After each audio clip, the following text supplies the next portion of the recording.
Assalamualaikum warahmatullahi wabarakatuh. Selamat pagi.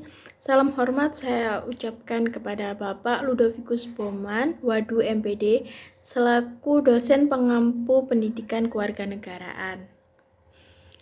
Dan selamat pagi kepada teman-teman seangkatan dan seperjuangan. Perkenalkan, nama saya Romansa Diva Fitra Hindria, biasa dipanggil Diva. Saya dari program studi pendidikan guru sekolah dasar dengan nomor MPM 220401140143. Di sini saya akan menyampaikan hasil review dari beberapa materi yang telah saya dapatkan di tengah semester ini. Di antaranya yaitu mengenai pendidikan kewarganegaraan, identitas nasional, dan integrasi nasional. Baiklah, langsung saja kita mulai pembahasannya. Nah, pada pembahasan yang pertama yaitu mengenai pendidikan kewarganegaraan. Apa sih pendidikan kewarganegaraan itu dan apa manfaatnya kita sebagai generasi muda mempelajari pendidikan kewarganegaraan? Di sini saya akan menjelaskan sedikit yang saya ketahui tentang apa itu pendidikan dan apa itu kewarganegaraan. Pendidikan adalah suatu usaha sadar yang dapat mewujudkan suasana belajar dan pembelajaran agar peserta didiknya dapat mengembangkan potensi dirinya serta kekuatan spiritual, akhlak, dan keterampilan yang akan berguna kelaknya untuk bangsa dan negara. Nah, sedangkan pada kewarganegaraan sendiri dimaksudkan kepada warga negara tersebut sebagai isu sentral penyelenggara pendidikan di Indonesia, sehingga kita dapat menyimpulkan pendidikan kewarganegaraan merupakan suatu bentuk untuk mewujudkan manusia yang memiliki rasa kebangsaan dan cinta air Indonesia. Oleh karena itu, kita sebagai mahasiswa sangatlah penting untuk mempelajari pendidikan kewarganegaraan. Dikarenakan apabila kita sebagai mahasiswa mempelajari pendidikan kewarganegaraan, kita dapat mengetahui pengamalan nilai-nilai Pancasila, dapat mengetahui Undang-Undang Dasar Negara kita, dapat mengetahui apa arti Bhinneka Tunggal Ika, dan masih banyak lagi tentang Kesatuan Republik Negara Indonesia. Lalu, sejak kapan pendidikan kewarganegaraan ini sudah ada? Ternyata pendidikan kewarganegaraan ini sudah ada sejak sebelum kemerdekaan Indonesia, yaitu pada tahun 1908 dengan berdirinya sebuah organisasi Budi Utomo yang dipelopori oleh Bapak Widyodiningrat pada waktu itu, yang sekarang biasa kita sebut sebagai Hari Kebangkitan Nasional.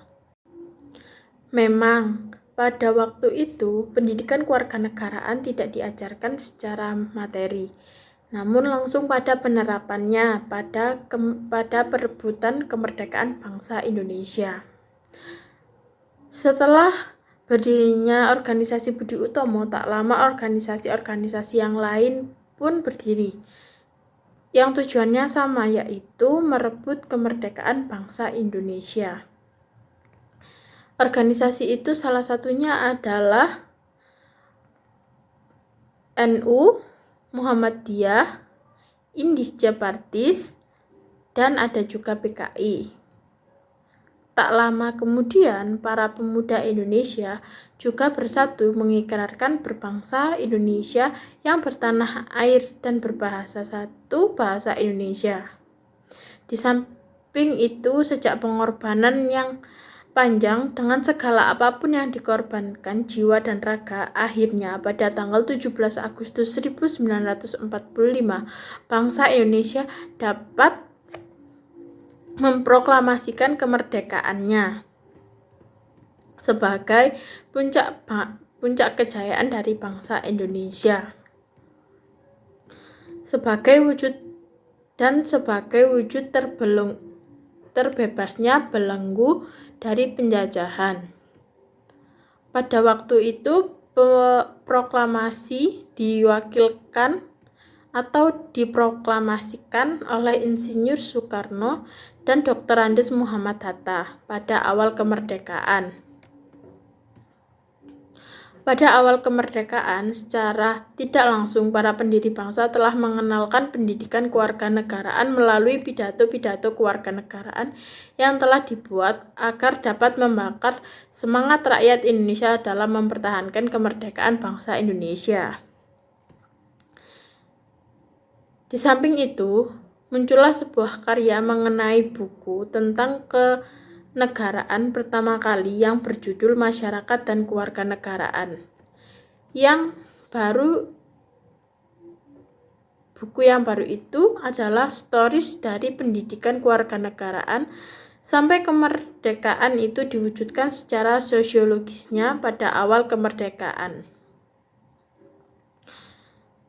Pada awal kemerdekaan itu banyak terjadi penyelewengan seperti banyaknya tindak korupsi, ketidakmerataan di dalam ekonomi, dan juga masih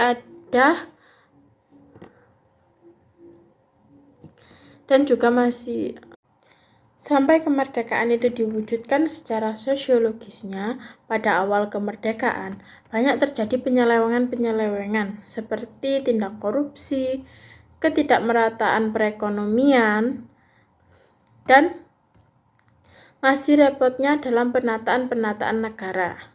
Sehingga perlunya pendidikan kewarganegaraan ini untuk mempersiapkan generasi-generasi muda yang memikirkan dan menjalankan roda kenegaraan ini agar dapat dikenal dan tidak lagi dijajah oleh negara asing. Namun, pada bidang politik, pendidikan kewarganegaraan ini sudah memulai sekolah-sekolah yang memasukkan tentang pendidikan kewarganegaraan ini, yaitu pada tahun 1957, mengenai tentang perolehan dan kehilangan kewarganegaraan. Lalu pada tahun 1961 membahas tentang kebangkitan nasional Pancasila. Undang-Undang Dasar Bhinneka Tunggal Ika. Dan pada masa reformasi sekarang ini, pendidikan Pancasila atau pendidikan kewarganegaraan terus mengalami perubahan seiring dengan perkembangan zaman. Perubahan masyarakat pada era globalisasi dikarenakan kehidupan berbangsa dan bernegara ini tidak mungkin tidak mengalami perubahan karena perubahan ini sangat diperlukan untuk mengantisipasi terjadinya perilaku-perilaku manusia yang tidak sesuai dengan nilai-nilai Pancasila. Namun, pada bidang politik, pendidikan kewarganegaraan ini sudah memulai sekolah-sekolah yang memasukkan tentang pendidikan kewarganegaraan ini, yaitu pada tahun 1957, mengenai tentang perolehan dan kehilangan kewarganegaraan. Lalu pada tahun 1961 membahas tentang kebangkitan nasional Pancasila. Undang-Undang Dasar Bhinneka Tunggal Ika. Dan pada masa reformasi sekarang ini, pendidikan Pancasila atau pendidikan kewarganegaraan terus mengalami perubahan seiring dengan perkembangan zaman. Perubahan masyarakat pada era globalisasi dikarenakan kehidupan berbangsa dan bernegara ini tidak mungkin tidak mengalami perubahan karena perubahan ini sangat diperlukan untuk mengantisipasi terjadinya perilaku-perilaku manusia yang tidak sesuai dengan nilai-nilai Pancasila. Nah, kita memasuki bahasan yang kedua, yaitu mengenai identitas nasional. Apa sih identitas nasional itu? Nah, ingatkah kalian pada umur 17 tahun kita akan memiliki yang namanya KTP. Apa sih KTP itu? KTP adalah kartu tanda penduduk. Kartu yang menunjukkan bahwa kita sebagai bangsa Indonesia, sebagai warga negara Indonesia. Sama halnya dengan identitas nasional. Bangsa Indonesia juga memiliki identitas sebagai negara yang memiliki ciri khasnya sendiri yang berbeda dari negara lainnya. Seperti bangsa Indonesia memiliki bendera berwarna merah dan putih, memiliki dasar negara yaitu Pancasila, memiliki lambang negara yaitu Garuda Pancasila, dan memiliki semboyannya sendiri yaitu Bhinneka Tunggal Ika, yang berarti berbeda-beda tetapi tetap satu jua. Begitu banyak dan juga memiliki begitu banyak keragaman kebudayaan yang dapat kita pamerkan kepada negara-negara lain. Sebagai wujud dan nilai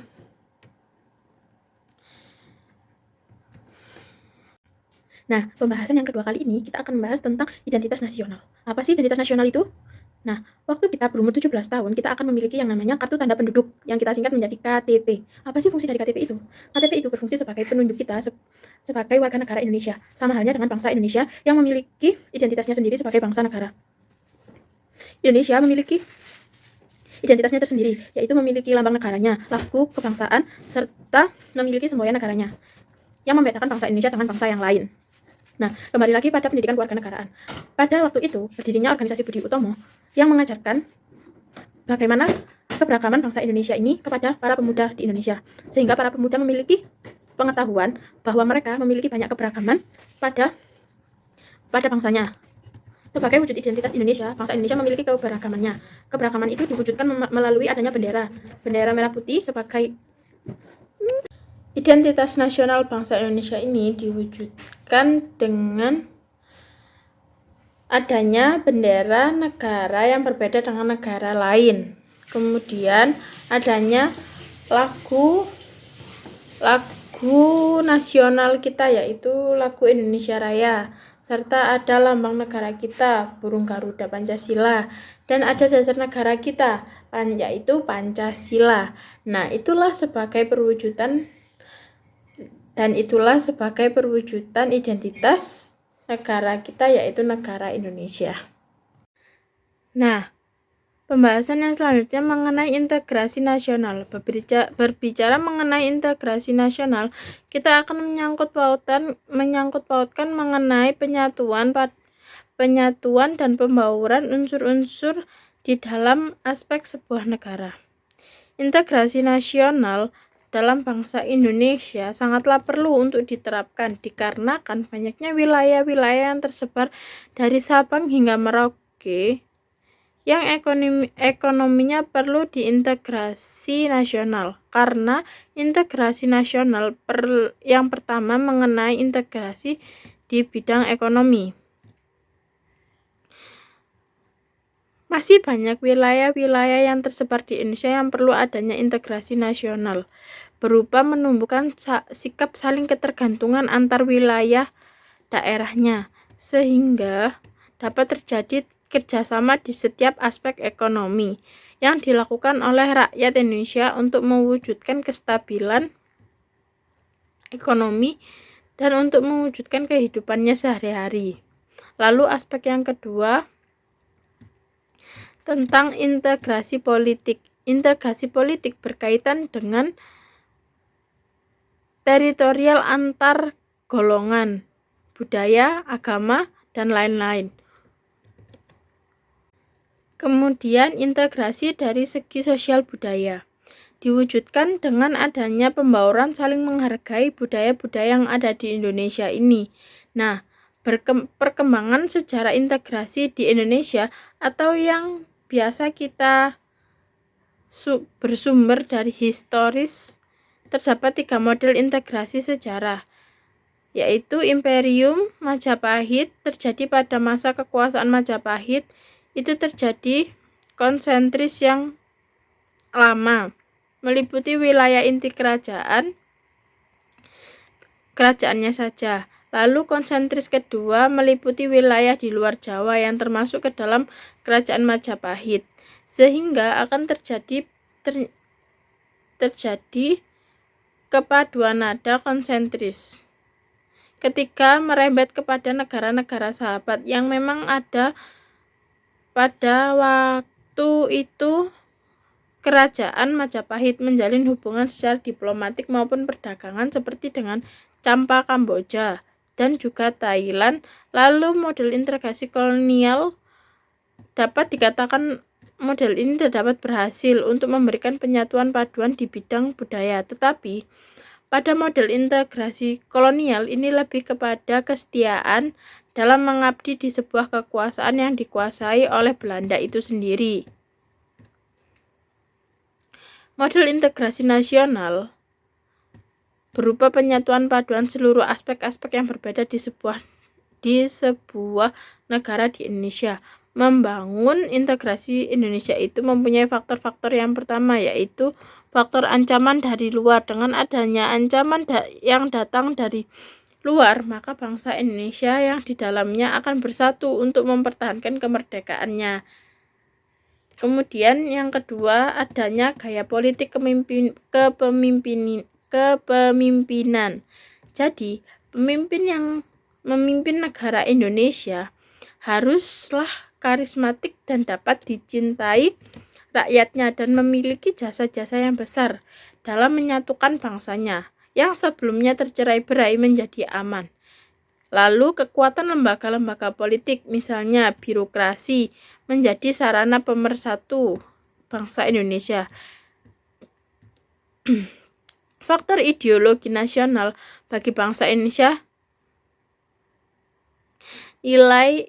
nilainya bisa mempersatukan masyarakat Indonesia itu diyakini adalah ideologi Pancasila.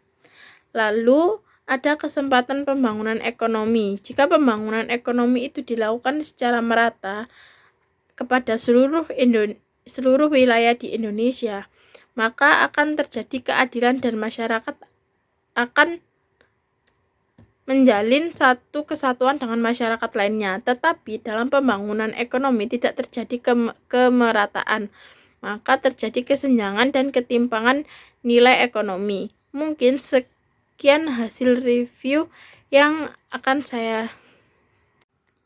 itu saja resume yang dapat saya sampaikan. Dari sini saya dapat menyimpulkan bahwa pendidikan kewarganegaraan itu sangat penting bagi bangsa Indonesia. Dan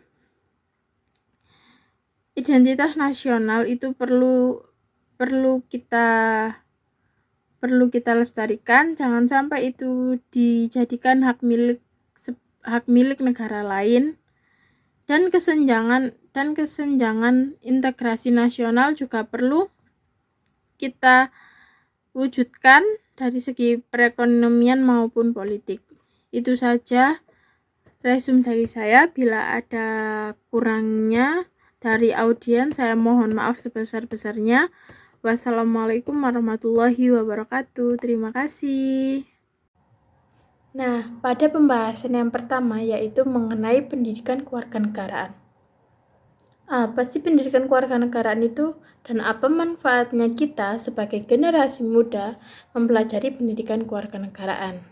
Di sini saya akan menjelaskan sedikit yang saya ketahui tentang apa itu pendidikan dan apa itu kewarganegaraan. Pendidikan adalah suatu usaha sadar yang dapat mewujudkan suasana belajar dan pembelajaran agar peserta didiknya dapat mengembangkan potensi dirinya serta kekuatan spiritual, akhlak, dan keterampilan yang akan berguna kelaknya untuk bangsa dan negara. Nah, sedangkan pada kewarganegaraan sendiri dimaksudkan kepada warga negara tersebut sebagai isu sentral penyelenggara pendidikan di Indonesia, sehingga kita dapat menyimpulkan pendidikan kewarganegaraan merupakan suatu bentuk untuk mewujudkan manusia yang memiliki rasa kebangsaan dan cinta air Indonesia. Oleh karena itu, kita sebagai mahasiswa sangatlah penting untuk mempelajari pendidikan kewarganegaraan. Dikarenakan apabila kita sebagai mahasiswa mempelajari pendidikan kewarganegaraan, kita dapat mengetahui pengamalan nilai-nilai Pancasila, dapat mengetahui Undang-Undang Dasar negara kita, dapat mengetahui apa arti Bhinneka Tunggal Ika, dan masih banyak lagi tentang Kesatuan Republik Negara Indonesia. Lalu, sejak kapan pendidikan kewarganegaraan ini sudah ada? Ternyata pendidikan kewarganegaraan ini sudah ada sejak sebelum kemerdekaan Indonesia, yaitu pada tahun 1908 dengan berdirinya sebuah organisasi Budi Utomo yang dipelopori oleh Bapak Widyodiningrat pada waktu itu, yang sekarang biasa kita sebut sebagai Hari Kebangkitan Nasional. Memang, pada waktu itu pendidikan kewarganegaraan tidak diajarkan secara materi, namun langsung pada penerapannya pada perebutan kemerdekaan bangsa Indonesia. Setelah berdirinya organisasi Budi Utomo, tak lama organisasi-organisasi yang lain pun berdiri, yang tujuannya sama, yaitu merebut kemerdekaan bangsa Indonesia. Organisasi itu salah satunya adalah NU, Muhammadiyah, Indische Partis, dan ada juga PKI. Tak lama kemudian, para pemuda Indonesia juga bersatu mengikrarkan berbangsa Indonesia yang bertanah air dan berbahasa satu bahasa Indonesia. Di samping itu, sejak pengorbanan yang panjang dengan segala apapun yang dikorbankan jiwa dan raga, akhirnya pada tanggal 17 Agustus 1945, bangsa Indonesia dapat memproklamasikan kemerdekaannya sebagai puncak kejayaan dari bangsa Indonesia. Sebagai wujud terbebasnya belenggu dari penjajahan. Pada waktu itu proklamasi diwakilkan atau diproklamasikan oleh Insinyur Soekarno dan Dr. Andes Muhammad Hatta pada awal kemerdekaan. Pada awal kemerdekaan, secara tidak langsung para pendiri bangsa telah mengenalkan pendidikan kewarganegaraan melalui pidato-pidato kewarganegaraan yang telah dibuat agar dapat membakar semangat rakyat Indonesia dalam mempertahankan kemerdekaan bangsa Indonesia. Sampai kemerdekaan itu diwujudkan secara sosiologisnya pada awal kemerdekaan, banyak terjadi penyelewengan seperti tindak korupsi, ketidakmerataan perekonomian, dan masih repotnya dalam penataan negara. Sehingga perlunya pendidikan kewarganegaraan ini untuk mempersiapkan generasi-generasi muda yang memikirkan dan menjalankan roda kenegaraan ini agar dapat dikenal dan tidak lagi dijajah oleh negara asing. Namun, pada bidang politik, pendidikan kewarganegaraan ini sudah memulai sekolah-sekolah yang memasukkan tentang pendidikan kewarganegaraan ini, yaitu pada tahun 1957, mengenai tentang perolehan dan kehilangan kewarganegaraan. Lalu pada tahun 1961 membahas tentang kebangkitan nasional Pancasila. Undang-Undang Dasar Bhinneka Tunggal Ika. Dan pada masa reformasi sekarang ini, pendidikan Pancasila atau pendidikan kewarganegaraan terus mengalami perubahan seiring dengan perkembangan zaman. Perubahan masyarakat pada era globalisasi dikarenakan kehidupan berbangsa dan bernegara ini tidak mungkin tidak mengalami perubahan karena perubahan ini sangat diperlukan untuk mengantisipasi terjadinya perilaku-perilaku manusia yang tidak sesuai dengan nilai-nilai Pancasila. Nah, pembahasan yang kedua kali ini kita akan membahas tentang identitas nasional. Apa sih identitas nasional itu? Nah, waktu kita berumur 17 tahun, kita akan memiliki yang namanya kartu tanda penduduk yang kita singkat menjadi KTP. Apa sih fungsi dari KTP itu? KTP itu berfungsi sebagai penunjuk kita sebagai warga negara Indonesia. Sama halnya dengan bangsa Indonesia yang memiliki identitasnya sendiri sebagai bangsa negara. Indonesia memiliki identitasnya tersendiri, yaitu memiliki lambang negaranya, lagu kebangsaan, serta memiliki semboyan negaranya yang membedakan bangsa Indonesia dengan bangsa yang lain. Nah, kembali lagi pada pendidikan kewarganegaraan. Pada waktu itu, berdirinya organisasi Budi Utomo yang mengajarkan bagaimana keberagaman bangsa Indonesia ini kepada para pemuda di Indonesia. Sehingga para pemuda memiliki pengetahuan bahwa mereka memiliki banyak keberagaman pada bangsanya. Sebagai wujud identitas Indonesia, bangsa Indonesia memiliki keberagamannya. Keberagaman itu diwujudkan melalui adanya bendera merah putih sebagai identitas nasional bangsa Indonesia ini diwujudkan dengan adanya bendera negara yang berbeda dengan negara lain. Kemudian adanya lagu nasional kita, yaitu lagu Indonesia Raya, serta ada lambang negara kita, burung Garuda Pancasila, dan ada dasar negara kita, yaitu Pancasila. Nah, itulah sebagai perwujudan identitas negara kita, yaitu negara Indonesia. Nah, pembahasan yang selanjutnya mengenai integrasi nasional. Berbicara mengenai integrasi nasional, kita akan menyangkut pautkan mengenai penyatuan dan pembauran unsur-unsur di dalam aspek sebuah negara.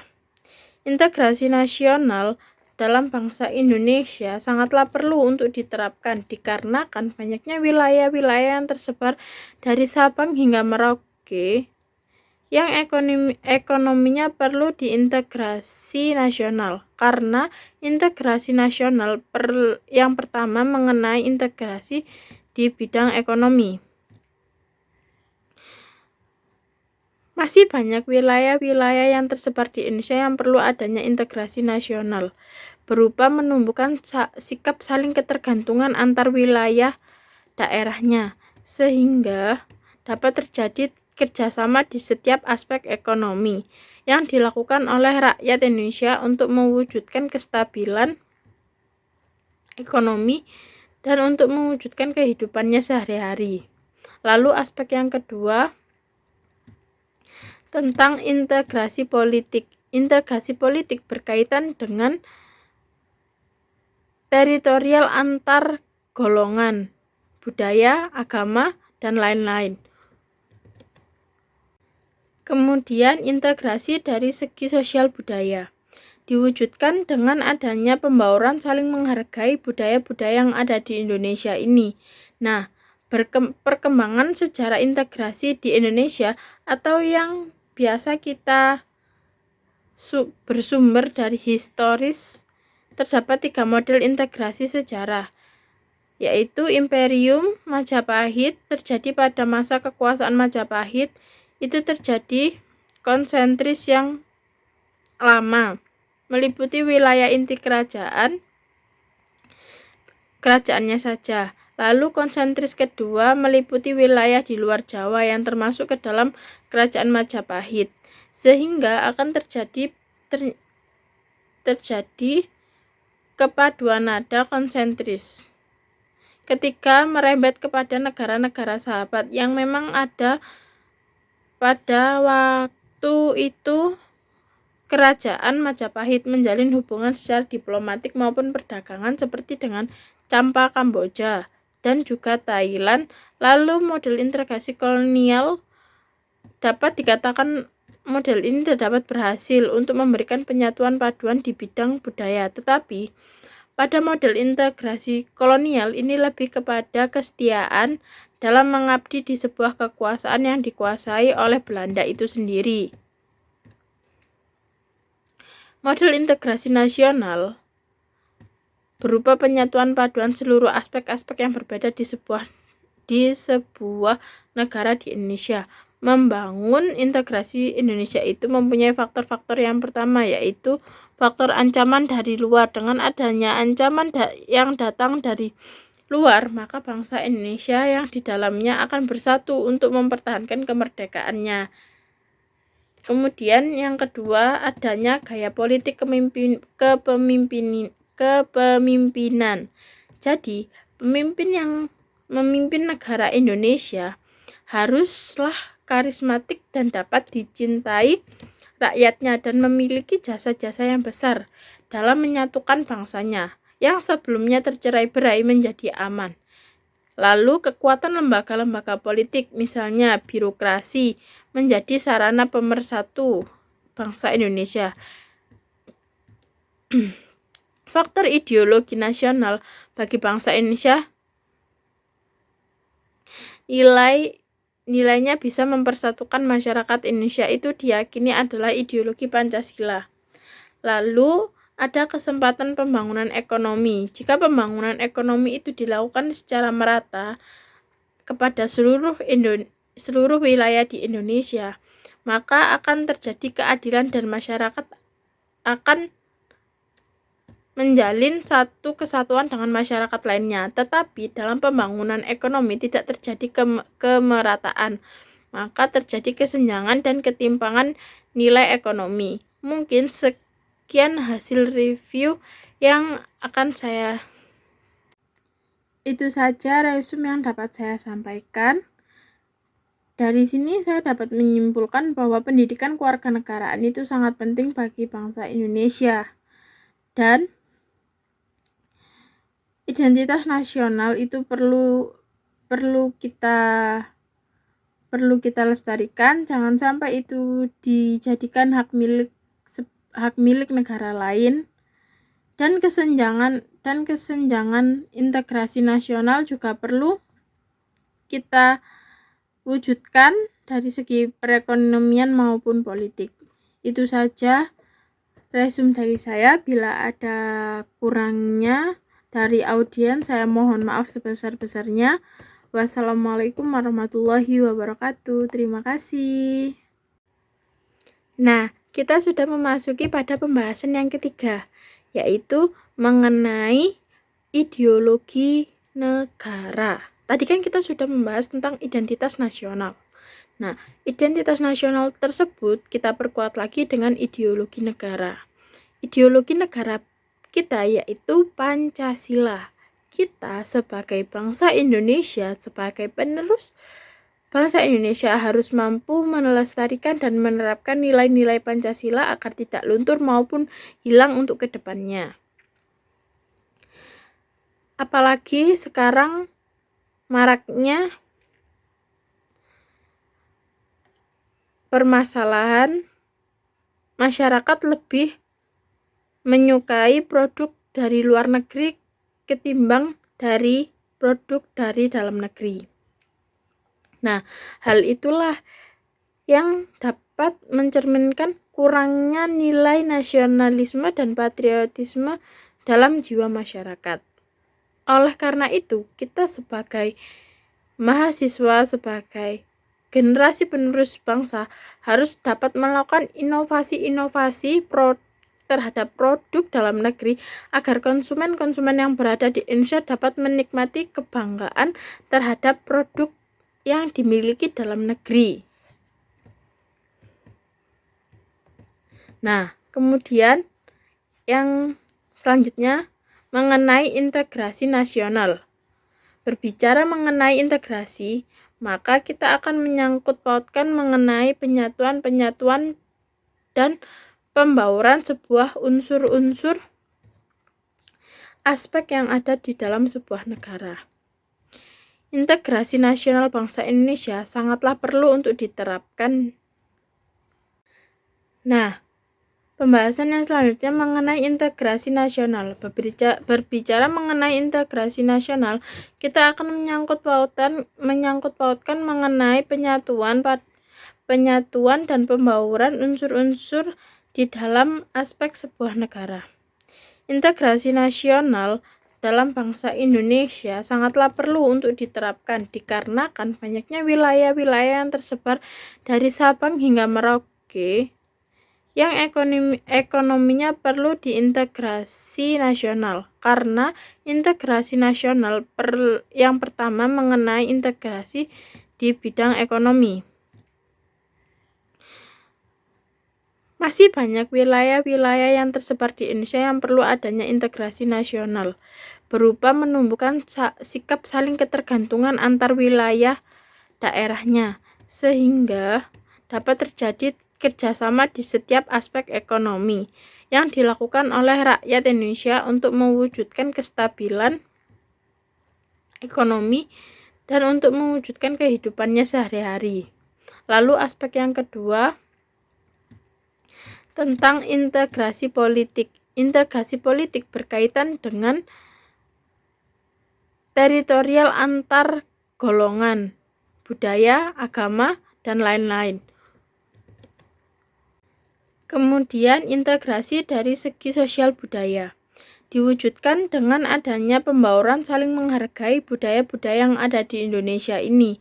Nah, perkembangan sejarah integrasi di Indonesia atau yang biasa kita bersumber dari historis, terdapat 3 model integrasi sejarah, yaitu Imperium Majapahit terjadi pada masa kekuasaan Majapahit, itu terjadi konsentris yang lama, meliputi wilayah inti kerajaannya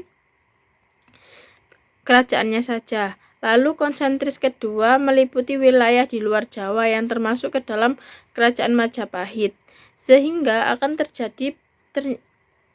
terjadi kepaduan nada konsentris. Ketika merembet kepada negara-negara sahabat yang memang ada pada waktu itu, kerajaan Majapahit menjalin hubungan secara diplomatik maupun perdagangan seperti dengan Campa Kamboja dan juga Thailand. Lalu model integrasi kolonial dapat dikatakan model ini terdapat berhasil untuk memberikan penyatuan paduan di bidang budaya, tetapi pada model integrasi kolonial ini lebih kepada kesetiaan dalam mengabdi di sebuah kekuasaan yang dikuasai oleh Belanda itu sendiri. Model integrasi nasional berupa penyatuan paduan seluruh aspek-aspek yang berbeda di sebuah negara di Indonesia. Membangun integrasi Indonesia itu mempunyai faktor-faktor yang pertama, yaitu faktor ancaman dari luar. Dengan adanya ancaman yang datang dari luar, maka bangsa Indonesia yang di dalamnya akan bersatu untuk mempertahankan kemerdekaannya. Kemudian yang kedua, adanya gaya politik kepemimpinan. Jadi, pemimpin yang memimpin negara Indonesia haruslah karismatik dan dapat dicintai rakyatnya dan memiliki jasa-jasa yang besar dalam menyatukan bangsanya yang sebelumnya tercerai-berai menjadi aman. Lalu kekuatan lembaga-lembaga politik, misalnya birokrasi, menjadi sarana pemersatu bangsa Indonesia. Faktor ideologi nasional bagi bangsa Indonesia, nilainya bisa mempersatukan masyarakat Indonesia itu diyakini adalah ideologi Pancasila. Lalu ada kesempatan pembangunan ekonomi. Jika pembangunan ekonomi itu dilakukan secara merata kepada seluruh wilayah di Indonesia, maka akan terjadi keadilan dan masyarakat akan menjalin satu kesatuan dengan masyarakat lainnya. Tetapi dalam pembangunan ekonomi tidak terjadi kemerataan, maka terjadi kesenjangan dan ketimpangan nilai ekonomi. Mungkin sekian hasil review yang akan itu saja resume yang dapat saya sampaikan. Dari sini saya dapat menyimpulkan bahwa pendidikan kewarganegaraan itu sangat penting bagi bangsa Indonesia. Dan identitas nasional itu perlu kita lestarikan, jangan sampai itu dijadikan hak milik negara lain. Dan kesenjangan integrasi nasional juga perlu kita wujudkan dari segi perekonomian maupun politik. Itu saja resume dari saya. Bila ada kurangnya dari audiens, saya mohon maaf sebesar-besarnya. Wassalamualaikum warahmatullahi wabarakatuh. Terima kasih.